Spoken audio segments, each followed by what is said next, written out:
Good morning students. आज हम एक नया चैप्टर स्टार्ट करेंगे which is chapter number 16 rural development and employment guarantee scheme, है ना। रूरल जो वर्ड होता है वो हम रेफर करते हैं विलेज से रेफरेंस में, है ना। विलेज एरियाज में क्या डेवलपमेंट किए गवर्नमेंट ने, कौन कौन से ऐसी एम्प्लॉयमेंट गारंटी स्कीम्स यानी कि एम्प्लॉयमेंट से लेके कौन कौन सी स्कीम इंट्रोड्यूस की गई, इस चैप्टर में हम इसके बारे में जानेंगे। ओके, आइए स्टार्ट करते हैं। Gandhiji said many things about the villages of India. We shall ponder over certain things here. Firstly, real India lives in village are not in cities. Second, if the villagers are harmed, India will suffer. Real India lives in the 7 lakh villages of India. Have we ever thought whether the people of these villages get adequate food to eat or have clothes to cover their bodies? The real development of India is possible only if the economy of rural areas develop. As per the census of 2011, a large proportion of the population of India, that is 68.8%, lives in the villages. Therefore, the rural areas should be developed in such a manner that the rural people get employment locally. That is, they are not required to move out of their villages for employment. Employment opportunities and other social amenities and basic necessities should be available locally, so that migration of rural population could be checked. Okay, as per Gandhi ji ने इस हमेशा से कहा था कि जो actual population है India की वो गांव में बसती है। अगर हम जो पीपल्स है गांव के, अगर हम इंडिया को डेवलप देखना चाहते हैं तो गांव को पहले डेवलप करना पड़ेगा। विलेजेस है उनको डेवलप करना पड़ेगा, क्योंकि ज्यादातर जो पॉपुलेशन है हमारे इंडिया की वो गांव में रहती है, यानी विलेजेस में रहती है। अभी as per the census of 2011 यानी कि जब 2011 में जनगणना हुई थी, उसमें 68.8% population still they are residing in the villages. Okay, अब गवर्नमेंट को ऐसा सोचना चाहिए कि जो वर्कर्स होते हैं या जो लेबरर्स होते हैं, जो काम करने वाले होते हैं, तो उनको जो एम्प्लॉयमेंट है वो गांव में ही प्रोवाइड किया जाए, जब भी जाके गांव डेवलप होंगे, यानी विलेजेस डेवलप होंगे। अगर एम्प्लॉयमेंट उनको लोकल यानी कि विद इन उनके विलेजेस में प्रोवाइड नहीं किया, तो फिर ऑब्वियसली बात है वो माइग्रेशन करना स्टार्ट करेंगे, यानी कि वो टुवर्ड्स सिटी आना स्टार्ट कर देंगे। ओके, कहीं ना कहीं एम्प्लॉयमेंट अपॉर्चुनिटी वहां पे अगर विलेजेस को डेवलप करना है तो कौन कौन सी चीजों पर हमें ज्यादा ध्यान देना पड़ेगा। सबसे पहले एम्प्लॉयमेंट जनरेट करना पड़ेगा विलेज में ही। इसके साथ साथ जो सोशल एम्यूनिटीज होती है और जो बेसिक एम्यूनिटीज होती है वो प्रोवाइड करनी पड़ेगी, लाइक इलेक्ट्रिसिटी हो गया, वाटर हो गया, फूड सप्लाई हो गया, टॉयलेट्स हो गए, ये सारी बेसिक एम्यूनिटीज, हॉस्पिटल्स हो गए, मोस्ट इंपोर्टेंट, ये सारी बेसिक फैसिलिटीज गांव में प्रोवाइड करनी पड़ेगी। क्योंकि मोस्ट जो रीजन होता है कि आजकल के जो विलेजेस से गांव के जो विलेज पीपल्स है जो कि सिटीज की तरफ माइग्रेट होना स्टार्ट करते हैं, सिटीज में सेटल होना स्टार्ट करते हैं, उसका मेन रीजन ये है प्रॉपर एजुकेशन के लिए, या तो फिर हेल्थ सर्विसेज के लिए, या फिर एम्प्लॉयमेंट के लिए। ये 3 बेसिक रीजन माने जाते हैं कि क्यों गांव जो विलेज के पीपल्स है वो सिटीज की तरफ माइग्रेट होते हैं। ओके, इसमें हमारा सबसे पहला टॉपिक है the need for the national rural employment guarantee scheme, है ना, जो नरेगा स्कीम चलाई गई थी, जो कि 2010 में ऑन बिहाफ जो गांधी जयंती के दौरान ही इसका नाम फिर बदल के महात्मा गांधी नरेगा रखा गया था। तो सबसे पहले हम 31st मीन्स जो ये नरेगा स्कीम थी ये 2005 में इंट्रोड्यूस की गई थी, हालांकि इसका नाम चेंज करके महात्मा गांधी नरेगा रख दिया था 2010 में। ओके, इस स्कीम के थ्रू जो भी पीपल्स इस स्कीम के थ्रू रजिस्टर्ड होते हैं, अब उनको एम्प्लॉयमेंट देना जरूरी है विद इन 14 डेज। अगर ऐसा नहीं देते हैं तो उनको 14 डेज का उनको जो भत्ता होता है उनकी मजदूरी का वो पे करना पड़ता था। ओके, तो इसके थ्रू कहीं ना कहीं एम्प्लॉयमेंट गारंटीज होते थे। एक तरह की स्कीम चलाई गई थी गवर्नमेंट के थ्रू, जिससे कि ज्यादा से ज्यादा लोग एम्प्लॉयड हो सके। Last decades 1973 to 2003 have witnessed many major economic changes in Indian economy. साल 1973 से लेकर 2003 यानी कि 1973 से 2003 तक काफी सारे इकोनॉमिक चेंजेस इंडिया ने देखे हैं। As a result of this changes there has been a considerable change in the share of agriculture, secondary activities and service sector in gross domestic product. और इसी वजह से बहुत सारे कंसिडरेबल चेंजेस आए हैं एग्रीकल्चर में भी, पब्लिक सेक्टर यूनिट्स में भी, सेकेंडरी एक्टिविटीज यानी जो हमारी इंडस्ट्रीज है, हेल्थ इंफ्रास्ट्रक्चर है, एजुकेशन इंफ्रास्ट्रक्चर, ये हमें सेकेंडरी एक्टिविटीज में आती है। इनमें भी काफी सारा चेंज आया। The contribution secondary sector has increase 8 times and that of service sector by about 11 times, but communicate with that employment opportunities have not increase. हालांकि सेकेंडरी सेक्टर में ही और पब्लिक सेक्टर में दोनों में इंक्रीमेंट हुआ है। अब अगर हम देखें सेकेंडरी सेक्टर यानी कि हम इंडस्ट्रीज को अगर ले ले तो उसमें 8 times का इंक्रीमेंट हुआ है, वेयर पब्लिक सेक्टर में 11 times का इंक्रीमेंट हुआ है, but still employment opportunity increase नहीं हुई। In the secondary sector, employment opportunities have increased only about 2.5 times. Although 8 times increment आया है इकोनॉमिकली जो कंट्रीब्यूशन है सेकेंडरी एक्टिविटीज की वजह से, बट लेकिन स्टिल अगर जॉब अपॉर्चुनिटी की बात करें तो केवल उसमें इंक्रीमेंट आया 2.5 times का। So which is very low. And in the service employment opportunities have increase about 3 times। Okay, और अगर हम देखें कि पब्लिक सेक्टर यूनिट जिस तरीके से उसमें ग्रोथ आया इकोनॉमिकली वो 11 times आ गया, बट लेकिन उसमें opportunity employment opportunity only 3 times बढ़ी। In the year 1973 the share of agriculture sector in the gross domestic product यानी कि GDP was 45%।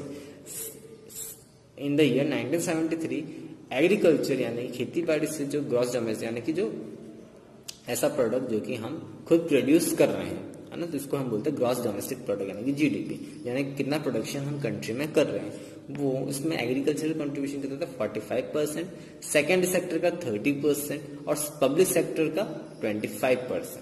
But there were 75% of people employed in agriculture sector, only 10% were employed in secondary sector and service sector provide employment to only 15%। अब इसमें से employment का देखिए तो agriculture में 75% people employed थे, वेयर एज 10% सेकेंडरी सेक्टर में employed थे और पब्लिक सेक्टर यूनिट में यानी पब्लिक सेक्टर में 15% पीपल्स एम्प्लॉयड थे। अब 2003 का हम कंट्रीब्यूशन देखते हैं। In the year 2003, the contribution of service sector increased to 50%. Okay, contribution of in the gross domestic product वहाँ पर gross domestic product public sector unit कितना परसेंट उसने इंक्रीमेंट किया 50%. The second sector contributed 30% to the GDP, but the share of agriculture reduced to only about 22%. 73 से लेके 2003 तक आते आते जो जीडीपी जितना जो प्रोडक्शन हो रहा था कंट्री में इन द ईयर 1973 45% रहता, वो घट कर इन द ईयर 2003 22% ही रह गया। Okay, but even then the agriculture sector gives employment to about 60% people. हालांकि जो प्रोडक्शन था वो कम हुआ एग्रीकल्चर का, बट स्टिल फिर भी वो 60% एम्प्लॉयमेंट प्रोवाइड कर रहा था।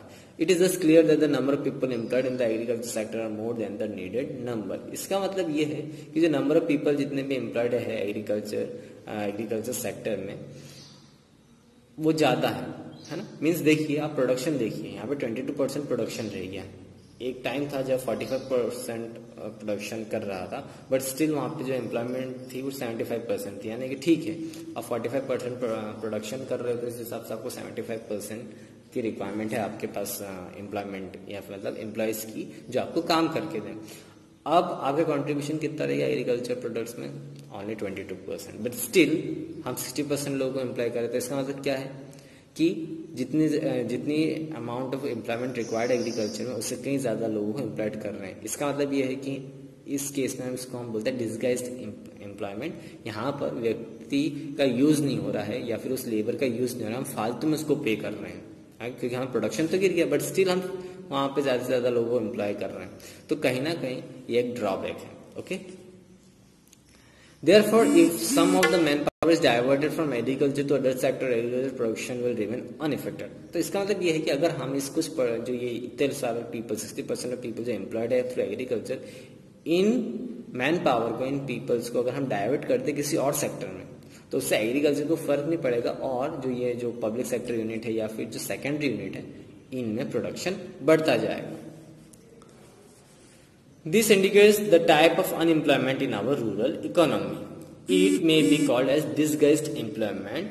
The other types are partial employment and other underemployment. The situation give rise to the following problems in the rural area. और इस टाइप के एम्प्लॉयमेंट को ही हम डिस्गाइज्ड एम्प्लॉयमेंट कहते हैं। यहाँ पर मतलब कि होता ये है कि आप किसी को फालतू में पे कर रहे हो ना। फॉर एग्जाम्पल मैं यहाँ पे बहुत छोटा कर देता हूँ एग्रीकल्चर से ना लेते हुए, कि आपने एक छोटा सी कॉटेज इंडस्ट्री डेवलप करी शर्ट बनाने की। ओके, आप एक दिन में, फॉर छोटी सी बात कर रहा हूँ, फॉर एक दिन में आप 5 वर्कर मिलके 8 घंटे में उतनी ही मशीन्स पर 5 या 10 मशीन्स हैं, उसमें आप 5 मशीन्स हैं, उसमें आप 8 शर्ट डेली के बना रहे हैं। ओके, अब आपने सोचा कि ठीक है मेरे पास 5 एम्प्लॉय हैं, मैं अपने एम्प्लॉय की स्ट्रेंथ बढ़ा देता हूँ तो उससे प्रोडक्शन बढ़ेगा।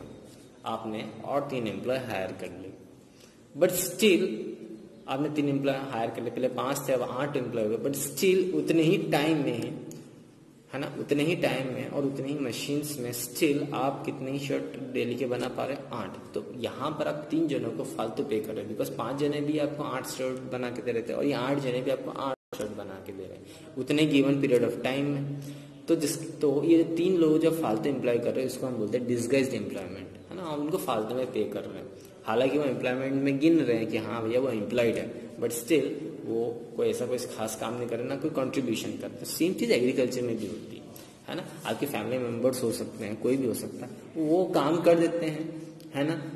उनके बिना भी वो काम उतने ही दिन में होगा, उनके साथ मिलके करने से भी उतने ही दिन में होगा। तो ऐसे टाइप के एम्प्लॉयमेंट को हम बोलते हैं डिस्गाइज्ड एम्प्लॉयमेंट। और यही डाटा बताया गया कि 22% कंट्रीब्यूट कर रही है हमारी एग्रीकल्चर, बट स्टिल वहां पे एम्प्लॉयमेंट कितना है 60% का। और जब एक समय था कि जब वो 45% कंट्रीब्यूट कर रही थी जीडीपी में, तब भी 75% एम्प्लॉयड थे। तो इसका मतलब क्या है कि ऐसे बहुत सारे ऐसे पीपल हैं जो कि फालतू में यहाँ पर काम कर रहे हैं, जो कि एम्प्लॉयड कैटेगरी में गिना रहे हैं। अगर यही मैन पावर को हम कहीं दूसरी जगह में काम करें तो वहां का प्रोडक्शन बढ़ जाएगा। इसके साथ साथ आप फालतू में काम करवा रहे हो उनसे, तो वो उनका कंट्रीब्यूशन 0 के बराबर है। ओके, अब आपकी बुक में कुछ 5 पॉइंट्स दिए गए कि जब इस टाइप का डिस्गाइज्ड एम्प्लॉयमेंट होता है या पार्शियल एम्प्लॉयमेंट होता है या अंडर एम्प्लॉयमेंट होता है तो कौन कौन सी प्रॉब्लम्स फेस की जाती है। Due to uneducated avenues of employment and more than required number of people employed in agriculture sector, the rural people are not getting proper return for their labor. Consequently, the rural peoples are facing problems of poverty and hunger. और इसी वजह से यही reason है कि देखिए farmers जो होते हैं वो बेसिकली अब किसी को हायर करा तो आपको पे तो करना पड़ेगा, है ना। अब आपने जो भी क्रॉप सेल करी आपने सेल करी और आपने लेबरिंग में ही आपका इतना खर्चा हो गया कि आपको वो कुछ बच नहीं पाया, आपका प्रॉफिट इतना बच नहीं पाया। तो कहीं ना कहीं इस वजह से फार्मर्स की जो इकोनॉमिक ग्रोथ है वो नहीं हो पा रही है, क्योंकि वो ऑब्वियसली बात है लार्ज अमाउंट अपने लेबर्स पे खर्च कर रहे हैं जो कि शायद रिक्वायर्ड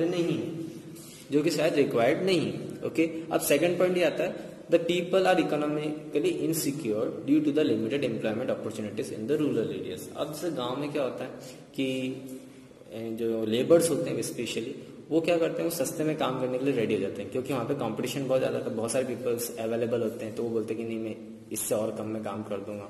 ऐसे बहुत सारे केसेस हैं, हो सकता है हमारे एमपी में या जहाँ पर रह रहे वहाँ नहीं हो रहे, बट लेकिन other parts of our countries में यही होता है कि वहाँ पर जो फार्मर्स होते हैं, जो डेली जो फार्मर्स जो लेबर के फॉर्म में काम करते हैं, वो जो उनके रोजाना जो जैसे गवर्नमेंट ने तय कर रखी 300 पर डे मिलना चाहिए, पर लेकिन उससे कम वेजेस में काम करते हैं। रीजन ये है कि इतना ज्यादा अनएम्प्लॉयमेंट है कि वो सस्ते में काम करना स्टार्ट कर देते हैं। Due to non availability of employment opportunities in rural areas the people are forced to migrate to urban areas. अब होता क्या है कि विलेजेस में प्रॉपर काम नहीं मिल पाता है, उस हिसाब से वेजेस नहीं मिल पाती है, तो उस वजह से उनको सिटीज में माइग्रेट होना पड़ता है। वो लोग वहां जाके काम करते हैं, अपना घर वर छोड़ के सिटीज में जाके काम करना स्टार्ट कर देते हैं। ओके, इसके साथ साथ limited opportunities of employment for women in rural areas give to rise to twin problems of non and under use of women power and improper payment for their labour. अब होता क्या है कि जहाँ पर फीमेल लेबरर्स होती है तो उनको एम्प्लॉयमेंट कम दिया जाता है ना, और साथ साथ ना उनके पास ज्यादा एम्प्लॉयमेंट अपॉर्चुनिटीज भी नहीं होती है। ओके, इसके साथ जो फिफ्थ पॉइंट आता है, the lack of infrastructure facilities needed for employment, new avenues of employment are not available due to this standard of living of rural families does not improve. इसके साथ साथ जो इंफ्रास्ट्रक्चर फैसिलिटीज कम होती है, इस वजह से भी पीपल्स अदर स्टेट्स या फिर अदर सिटीज में माइग्रेट करना स्टार्ट करते हैं। ना प्रॉपर फैसिलिटीज होती है, हेल्थ फैसिलिटीज नहीं है, एजुकेशन फैसिलिटीज नहीं है, इस वजह से भी और जो स्टैंडर्ड ऑफ लिविंग है रूरल एरियाज की वो इम्प्रूव नहीं हो पाती।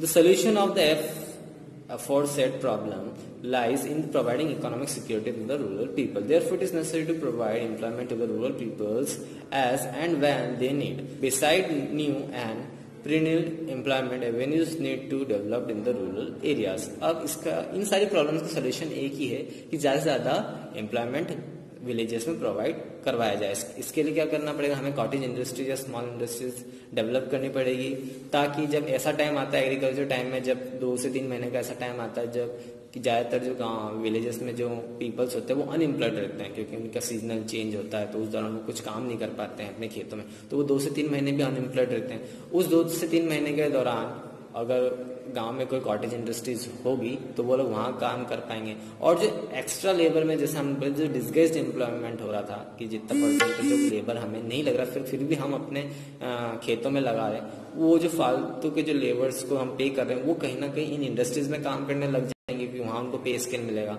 तो कहीं ना कहीं इकोनॉमिक स्टैंडर्ड जो इकोनॉमिक डेवलपमेंट है वो गाँव में अपने आप होता रहेगा। ओके, आज के लिए इतना ही, थैंक यू।